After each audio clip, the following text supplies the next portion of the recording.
আসসালামু আলাইকুম প্রিয় শিক্ষার্থী বন্ধুরা, আশা করি সবাই ভালো আছে। এখন আমি তোমাদের সামনে হাজির হয়েছি পরিসংখ্যান অধ্যায়ের 3টি সূত্র নিয়ে, অর্থাৎ মধ্যকের 3টি সূত্র।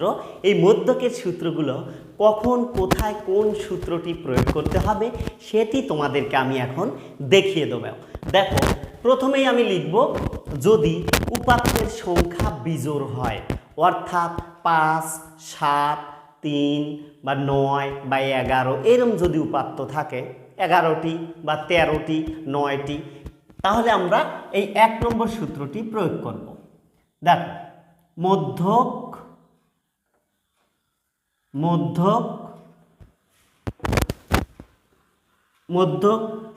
সমান n+1 ডিভাইডেড 2 তম পদ। এইটা হলো উপাত্ত বিজোড় হলে, উপাত্ত বিজোড়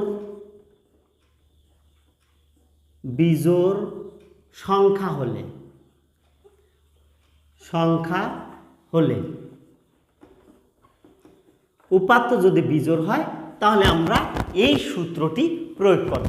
অবশ্যই কিন্তু আমরা উপাত্তগুলোকে মানের ঊর্ধ্বক্রম অনুসারে সাজিয়ে নেব, সাজানোর পরেই সূত্রটা আমরা প্রয়োগ করব। এরপরে 2 নম্বর সূত্র দেখো, মধ্যকের। এইটা হলো যদি উপাত্ত জোড় সংখ্যা হয়,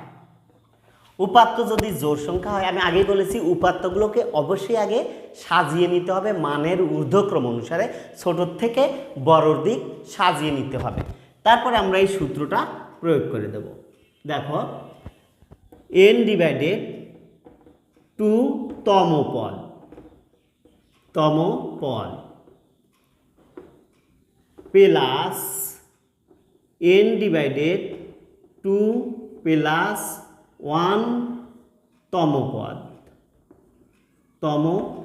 পদ ডিভাইডেড 2। এইটা হলো কি, উপাত্ত যদি জোড় সংখ্যা হয়, উপাত্ত জোড় সংখ্যা হলে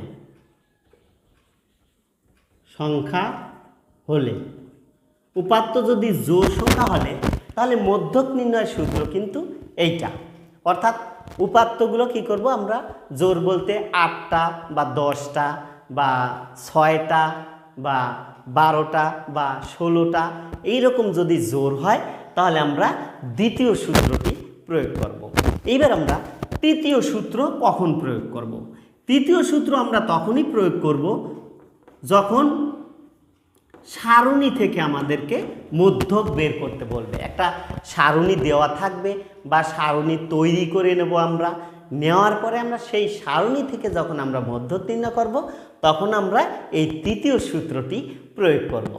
দেখো, তৃতীয় সূত্রের মধ্যকের সূত্র হলো L plus n/2 minus FC গুণন H/FM। এটা হলো সারণী থেকে যখন মধ্যক নির্ণয় করব তখন আমরা এই সূত্রটি প্রয়োগ করব। এখন এখানে অবশ্যই এইগুলোর কিন্তু প্রত্যেকের পরিচয় আছে।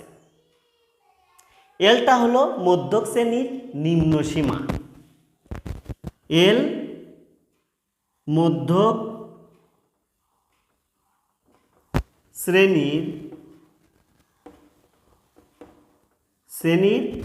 নিম্ন সীমা।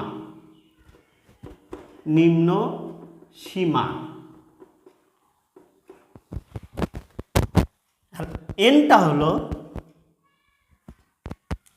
হলো মোট উপাত্তের সংখ্যা বা গণসংখ্যা, মোট উপাত্তের সংখ্যা।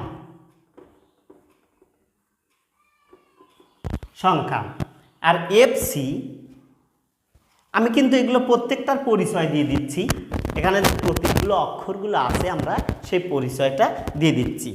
এফসি হলো মধ্যক শ্রেণীর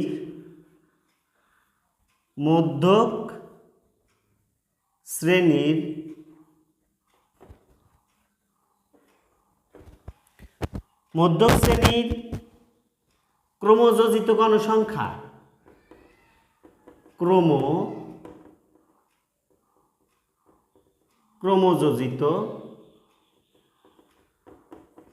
ক্রমযোজিত গণসংখ্যার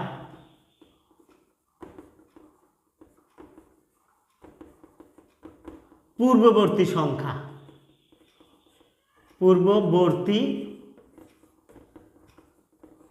সংখ্যা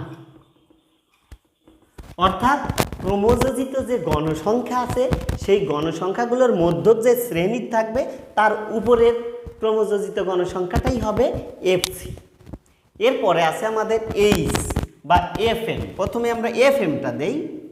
এফএম হলো মধ্যক শ্রেণীর গণসংখ্যা, মধ্যক শ্রেণীর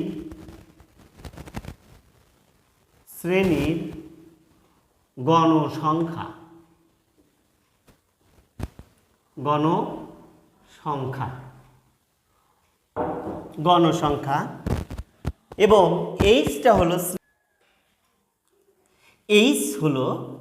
শ্রেণী ব্যাপ্তি বা শ্রেণী ব্যবধান, শ্রেণী